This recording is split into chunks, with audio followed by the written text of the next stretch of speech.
Bonjour à tous. Aujourd'hui, Pirkei Avot, Mishnah Zayin du Perek Gimel. Rabbi Elazar Ish Bartota Omer. Rabbi Elazar, l'homme de Bartota, avait l'habitude de dire Tenlo Michelo, donne-lui, on parle ici de Dieu, Michelo, de ce qui lui appartient. Chez Ata, parce que toi, Veshelach, et ce qui t'appartient, Shelo, lui appartiennent. Vechen Bedavid Omer.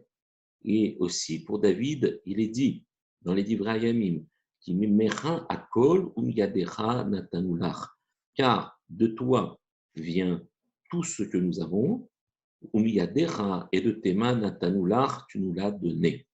Rabbi Shimon Omer, Rabbi Shimon dit, amahaler baderer veshone, quelqu'un qui va en chemin, veshone, et qui étudie, ou mafsik mimishnato, et qui s'interrompt pendant son étude, Veomer, et dit, Manae ilan ze, comment est beau cet arbre, comme il est beau cet arbre, ou Manae nir ze, et ce champ labouré, comment il est beau.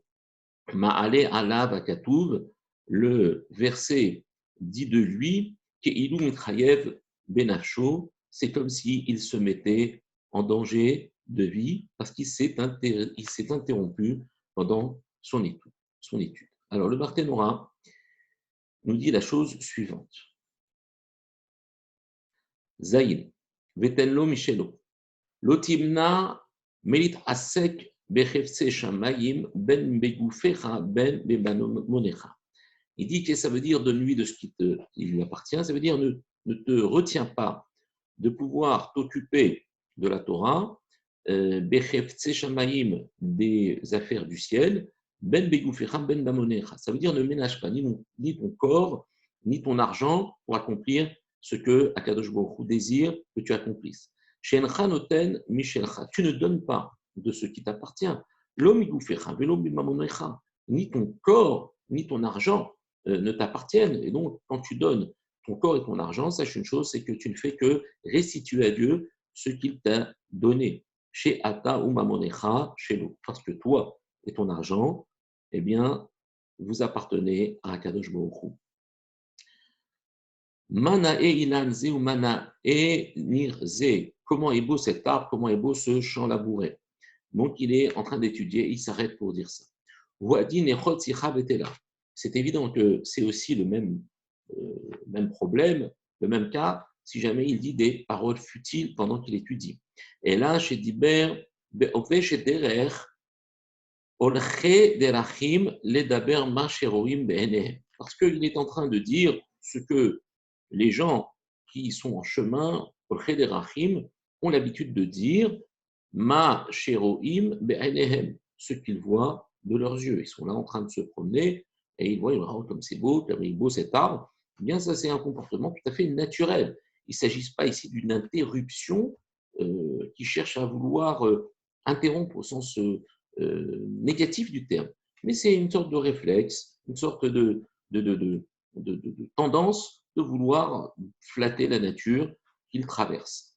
Veyesh omrim d'ashmorinan. Et il y en a qui disent que ça vient nous faire entendre, Rabota, on va dire l'importance d'afal gav, que bien que, des alliés desquels ou mebarer barour, shekacha lo barolamo, même si ici il a l'intention de bénir et de dire béni Akadosh Baruch Hu shekacha lo, car ainsi est pour lui barolamo dans son monde, c'est-à-dire qu'on est en train de louer ce qu'Akadosh Baruch Hu a fait dans son monde, afal piken ma'alin alab kilu b'chayem nafsho, et bien dans ce cas-là aussi, on considérera le pasouk considérera kilu b'chayem nafsho mi pene chez ifsik mishnato. Et il se met en danger, quand bien même il est en train de louer Akadosh Baruch Hu, parce qu'il s'est interrompu de son étude. Donc ici, il ne s'agit pas d'une interruption qui cherche à dire des choses inutiles. On est en train de louer Akadosh Baruch Hu. Eh bien, entre l'étude et la louange, eh bien, quand on est engagé dans un lien avec Akadosh Baruch Hu par le biais de l'étude, la louange devient, une interruption qui peut mettre l'homme en danger. Nir, c'est quoi Nir?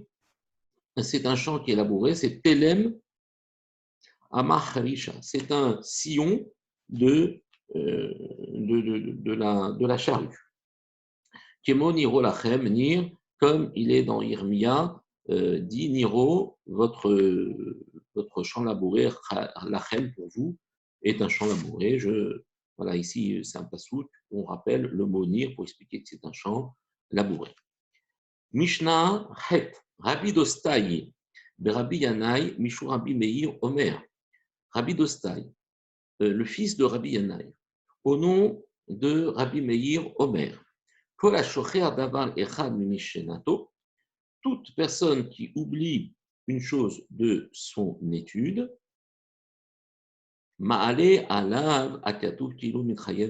toujours dans la même série, quelqu'un qui oublie son étude, eh bien, il se met en danger. Le passouk dit de lui qu'il est en danger.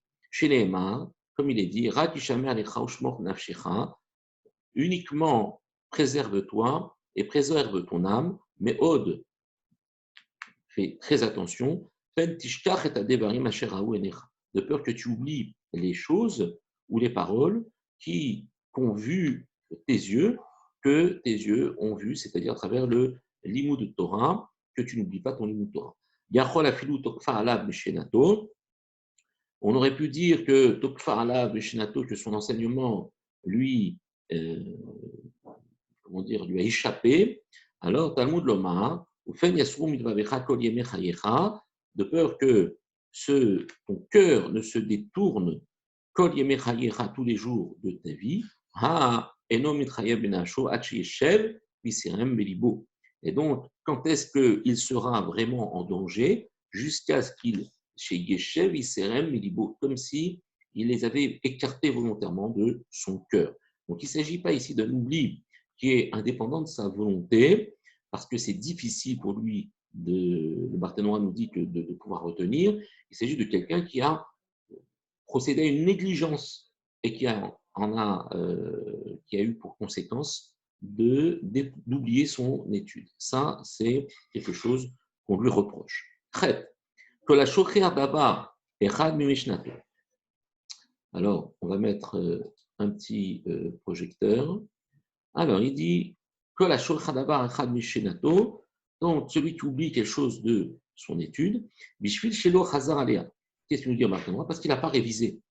Ma'alin Allah kilou min chayim nacho, c'est de celui-là que dont le pasouk parle.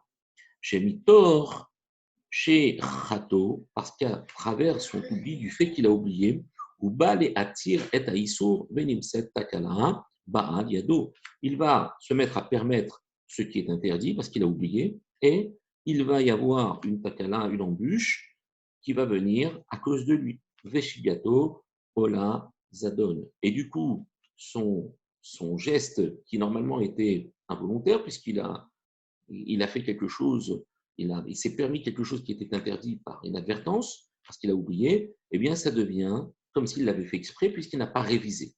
Et Nami, ça aussi, Keilou, la chose, c'est considéré comme si c'était mis en danger, les filles. Pourquoi? Une deuxième explication. Chez Ota Mishnah Atai Mishmarto, parce que cette Mishnah, c'est elle qui constituait sa protection. Du fait qu'il a oublié, cette Mishnah ne peut plus constituer sa protection. Donc on voit ici que le Limud Torah, c'est quelque chose qui protège l'homme. Et à partir du moment où ça protège l'homme, s'il oublie son Limud Torah, c'est comme s'il avait perdu ses anges gardiens qui le permettaient de pouvoir être protégé. Tokfa alav mishenato, peut-être que tu vas dire c'est parce que, bon, voilà, sa Mishnah lui a échappé, mais d'une manière incontrôlée, sans intention. Il dit Sheaita kacher alav mitoch akushi sheba shecha.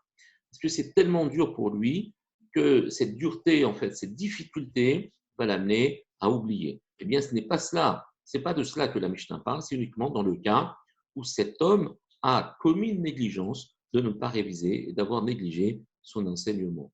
Kol Touv et bonne journée à tous.